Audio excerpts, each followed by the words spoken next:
Our next award is the 2012 Minister's Award for Excellence in Disability Reform, which recognises the significant achievement of an individual in influencing the disability reform agenda. So, Senator, let's hear the 2012 Minister's Award for Excellence in Disability Reforms. Just a second. Oh, there are two? Yeah, that was going to be a surprise. Oh, okay. Yeah. At the moment, all you know is there's only one, and then I'll do a, but wait, there's a second winner. But there are two winners for the Minister's Award for Excellence in Disability Reform. Minister Macklin wanted to make sure that everyone did really understand that these two recipients are real leaders in our community, and given the reform work agenda that we've had over the last 15 months, they need to be recognised. So it is my great pleasure on behalf of Minister Macklin to announce the dual winners for the Minister's Award for Excellence in Disability Reform go to Michael Small and Samantha Jenkinson. Has dedicated himself to advocating for the rights of people with disability through the development of government policy, and he was at the forefront of developing and promoting accessibility standards. Michael is being recognised for his extensive work alongside people with disability for more than 35 years. For almost 20 of these, he was a senior officer with the Australian Human Rights Commission, responsible for policy and compliance under the Disability Discrimination Act 1992, and work on the Access to Premises standards. He now runs an access consultancy which focuses on making practical changes to improving the citizenship rights of people with disability and their families.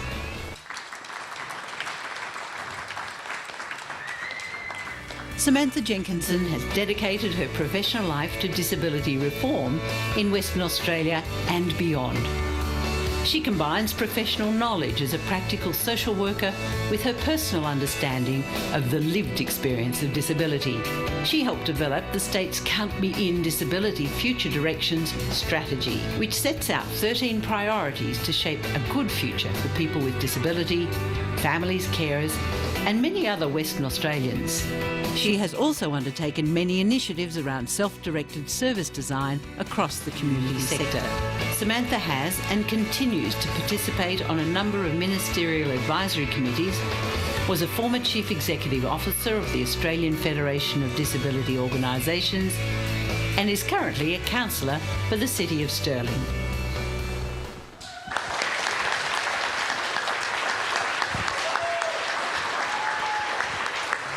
Thank you very much. Oh, thank you very much. I'm really pleased that Michael's up here with me because I really didn't want to win this award. And that is because reform is not something that any one person does. You know, it's not. And the roles that I play, I'm really there just as a conduit for people with disabilities and their voice. And most of the time I'm trying to tell people that it needs to be more than just my voice. It needs to be the voice of all people with disabilities that is there. So it's sort of really quite weird being up here. And Michael and I were going to arm wrestle for the award, and I would have won anyway if we were going to do that. And if anybody calls me an inspiration, I'm going to run over your toes. No, thank you. And sorry, Tim, but I heard that joke from my husband in 1998. yeah, I wrote it in 1997.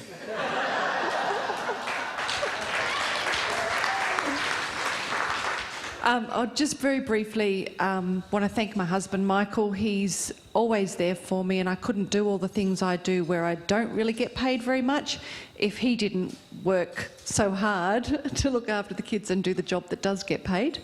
And just lastly, for me, the reform process isn't about the NDIS.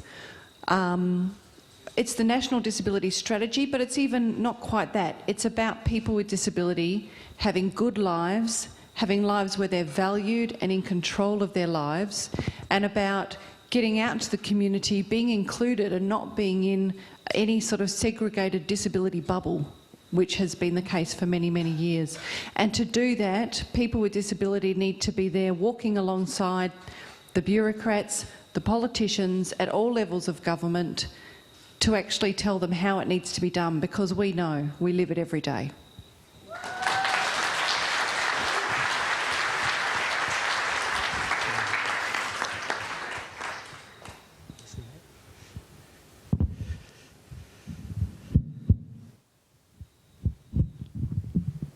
Sorry about that. Senator, thank you, and also thank you very much to the awards panel. It really is lovely for us both to be up here, because we really did agree through emails to arm wrestle for this particular award. I've had the great joy of working for over 35 years with and alongside disability rights advocates, and Samantha has been one of those people for more than a decade, probably about 15 years, that we've had that contact. So it's lovely to be up here with her. My greatest pleasure has probably been the last 20 years in which I worked with the Australian Human Rights Commission, which is an organisation in the area that I worked in, the disability rights section, which had a very particular culture. And that culture was, it's no good shaking your finger at people and telling them that they're doing wrong. You have to get your hands dirty. You have to actually participate in negotiation and activities which actually deliver solutions with the goal of achieving citizenship rights of people with disability. And I have had great joy and great pleasure in being able to work in that area for so many years. So thank you very much for this award. Thank you.